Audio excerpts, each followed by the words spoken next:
Good morning, Miss Govinder. I'm Xuan, and this is my assignment 1 video. The topic of this video is Importance and Roles of Play in Early Childhood Education. Play is a fun activity for children to learn by doing and touching things.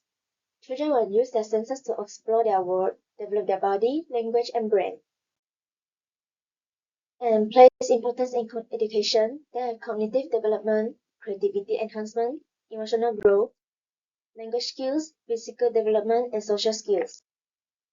And to the main idea of Jean Piaget, his cognitive development theory proposed that play is a key way for children to develop their minds, and their 4 stages is sensory-motor, pre-operational, pre-operational, and formal operational. The sensory-motor stage, there are 6 sub-stages of it is reflexive schemes, means children have some action like sucking finger and grab something. First habits and primary circular reactions, baby will repeat the action they feel cozy. Secondary circular reactions, baby repeat the action they think is interesting. And they have also coordination of secondary reactions, tertiary circular reactions, and internalization of schemes. The pre-operational stage, they have 9 characteristics is symbolic function and pretend play, egocentrism, centration, animism, lack of conservation, transductive reasoning, irreversibility, static reasoning, and difficulty with classification.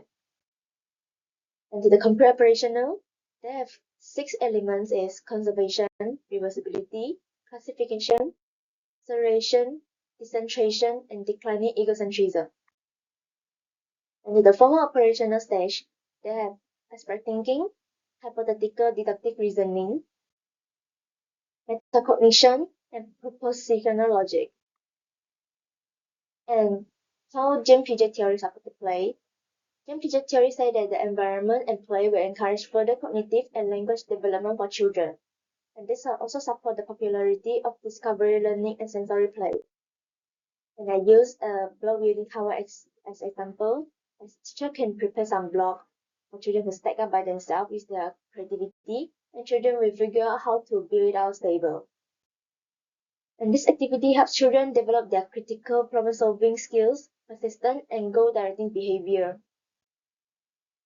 And to the main idea of Vygotsky, he believed that children's minds is shaped by the conservations, interaction, and cultural tools around their life.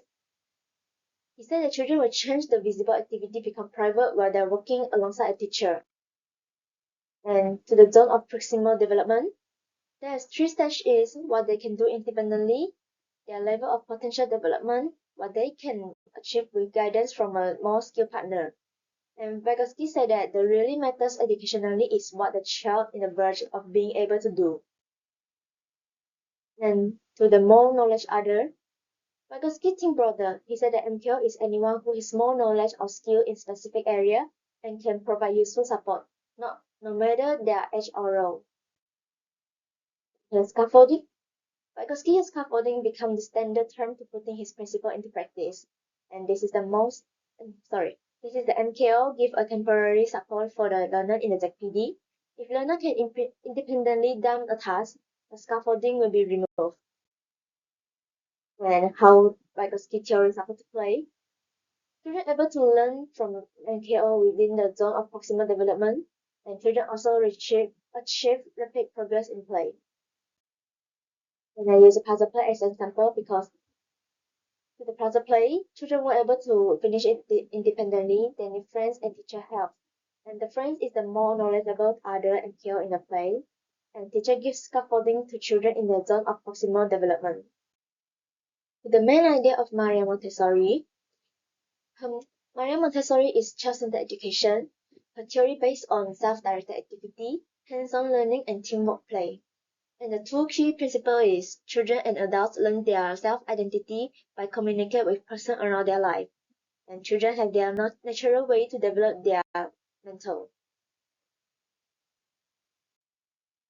The main idea of Maria Montessori, the first principle is the way to organize physical classroom and materials for each age group. She said comfortable environment help children reach their full potential and advance self-construction. And The second principle shows Montessori view that all children will follow relatively similar trajectories of development, justifying the universality of her educational philosophy. And there are 4 stages for children develop a particular set of skills.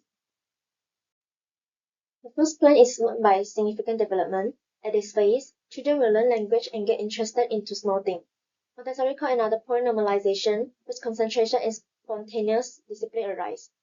To the second point, children prefer to do teamwork more than individual. It's also the period that children start to build their moral sense and transition to slightly more abstract ways of thinking. In the phase of the third plane, children have difficulty with attention. They need to gain public commendation. And to the fourth plane, there's include people aged 18 to 24 years old. They fully embrace their study and learn to lead society. They also begin to support themselves financially and begin to live a true life. And Maria Montessori designed different classroom and practical education for each age group. And there is Nido, who are under 14 months, and Young Child Community who are 1 to 3 years old.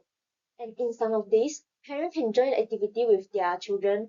One of the reasons is that it's a difficult situation to separate children with their parents. And 3 to 6 years old children will attend school at children's house, and table arranged individual and in group for children learning. Materials placed on shelf for children get them convenient. Practical activities include clean the table and learning area. Academic activities design hands-on activity to develop their multiple sense. And children also learn to write and use abacus count basic arithmetic. To the elementary level classroom, teacher do an example, then children can explore by themselves. Teacher will teach great lessons for children to touch new areas of learning. Another key feature is explore outside the classroom. Montessori thinks that people have innate interest in learning. Children have to keep explore their world.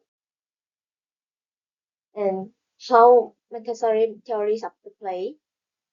In Montessori theory, children are given time and space to explore through play. They are developing important lifelong skills such as concentration and focus, emotional regulation, problem solving, language development, independence and confidence, and connection. And the example I use is working on the school property and learning to identify plants, flowers, and insects. Children are able to walk around the school, and teacher can prepare some cards for children to identify the plants or flower they would have seen at the school. And the role of play in child development. First is cognitive development. Play children able to improve their problem-solving skills and train their thinking ability. Some memory and observation section help children improve additional skills. And second is social development. During play, children can learn social skills, know how to do teamwork with group members.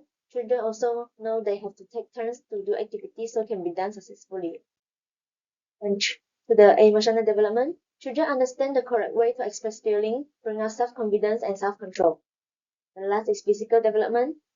Children have a great chance to train their gross and fine motor skills, balance, and coordination. Jing Piaget theory attaches importance to active exploration and hands-on learning. It let children have a way to show their imagination, then build something creative.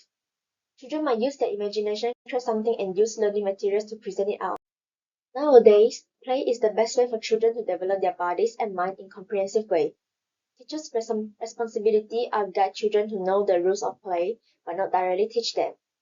Children won't get boring at school, they need play to release their energy and explore the world.